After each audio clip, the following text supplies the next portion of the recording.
Hello दोस्तों, आज हम शुरू करते हैं limit test. DHP diploma in homoeopathic pharmacy का फार्मास्यूटिकल केमिस्ट्री का टॉपिक नंबर 3 यानी लिमिट टेस्ट। परिभाषा, इसकी परिभाषा क्या है? जब कोई दवा कंपनी या लैब में बनाई जाती है, कोई भी मेडिसिन है जो कंपनी में या लैब में बनाई जाती है, तो उसमें इम्प्योरिटी होती है, अशुद्धि होती है, जो अनवांटेड सब्सटेंस होते हैं, ठीक है, रह जाती हैं। लिमिट टेस्ट एक ऐसा मात्रात्मक या अर्धमात्रात्मक यानी क्वांटिटेटिव या सेमी क्वांटिटेटिव टेस्ट है। तो इसमें एक क्वेश्चन आता है, क्वालिटेटिव है या क्वांटिटेटिव है? तो याद रखना है ये क्वांटिटेटिव टेस्ट है, जिसके द्वारा दवा में मौजूद किसी अशुद्धि की छोटी मात्रा, मतलब कोई भी स्मॉल मात्रा है अशुद्धि की, उसको पता लगाया जाता है, पहचाना जाता है और नियंत्रित किया जाता है। सरल शब्दों में यह टेस्ट यह पता लगाने के लिए किया जाता है कि दवा में मौजूद अशुद्धि जैसे आयरन, क्लोराइड या आर्सेनिक सरकार द्वारा तय की गई कानूनी सीमा या लिमिट के अंदर है या बाहर। अगर अशुद्धि सीमा के अंदर है तो दवा पास हो जाती है, नहीं तो फेल हो जाती है।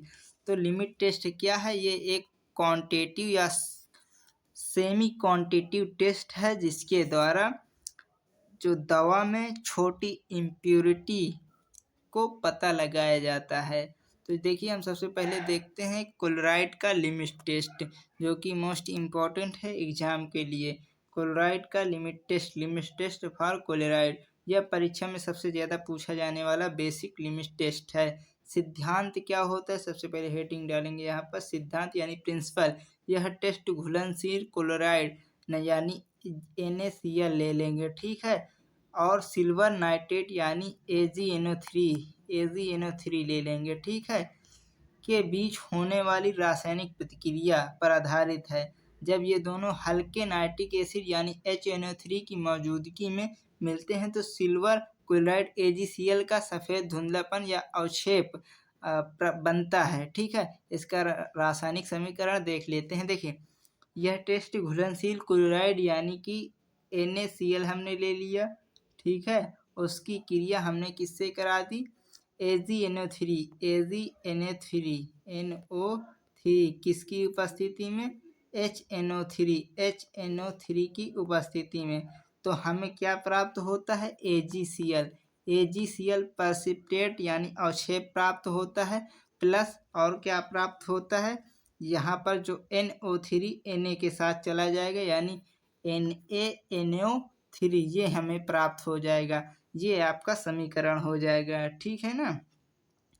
तो चलिए टेस्ट करने का तरीका यानी प्रोसीजर देख लेते हैं। अब हम टेस्ट करने के लिए लैब में दो विशेष कांच के सिलेंडर लिए जाते हैं, जिन्हें नेसलर सिलेंडर कहते हैं। मतलब टेस्ट करने के लिए हम लोगों को दो सिलेंडर लेना पड़ता है। उस सिलेंडर का नाम क्या है? दो नेसलर्स सिलेंडर, यानी इस प्रकार के होते हैं, ठीक है। इसमें एक में क्या होता है? एक में स्टैंडर्ड वाला सलूशन होता है, और एक में जो होता है हम तैयार करते हैं और इस स्टैंडर्ड से इसकी तुलना करते हैं। और इसकी टर्बिडिटी, मतलब कि इसमें जो धुंधलापन, जैसे इसका ये धुंधलापन है, इसमें बहुत है, उससे यदि कम इसमें होगा तो टेस्ट पास हो जाता है। तो चलिए हम लोग प्रोसीजर को देख लेते हैं। इस टेस्ट को करने के लिए लैब में दो विशेष कांच के सिलेंडर लिए जाते हैं, जिन्हें नेसलर सिलेंडर्स कहते हैं, ठीक है। टेस्ट सॉल्यूशन, जांच वाला घोल। एक सिलेंडर में दवा का घोल बनाकर उसमें नाइट्रिक एसिड और सिल्वर नाइट्रेट मिलाते हैं। मतलब एक सिलेंडर लेते हैं जिसमें दवा का घोल बनाकर उसमें नाइट्रिक एसिड, मतलब दवा का घोल है, उसमें नाइट्रिक एसिड यानी HNO3 और सिल्वर नाइट्रेट AgNO3 को हम लोग मिलाते हैं, ठीक है। और उसके बाद स्टैंडर्ड सॉल्यूशन, दूसरे सिलेंडर में क्लोराइड की एक निश्चित यानी तयशुदा मात्रा लेकर उसमें वही रसायन मिला देते हैं जो ऊपर मिला है, और फिर हम लोग रिजल्ट देखते हैं। दोनों सिलेंडरों को 5 मिनट के लिए रख दिया जाता है, यानी बिना डिस्टर्ब किए हुए 5 मिनट को दोनों सिलेंडर को रख दिया जाता है। उनके धुंधलेपन यानी टर्बिडिटी की तुलना की जाती है। पास कब होता है? यदि जांच वाले घोल का धुंधलापन मानक घोल यानी स्टैंडर्ड से कम है, मतलब जो जांच वाला घोल है कट और धुंधलापन मानक घोल से कम है, टेस्ट पास माना जाता है, यानी कि दवा शुद्ध है। फेल कब होता है? यदि जांच वाले घोल का धुंधलापन मानक से ज़्यादा है। मान लीजिए कि यहाँ पर ये एक नेसा सिलेंडर है और ये एक नेसा सिलेंडर है, ठीक है। एक ये है, एक ये है।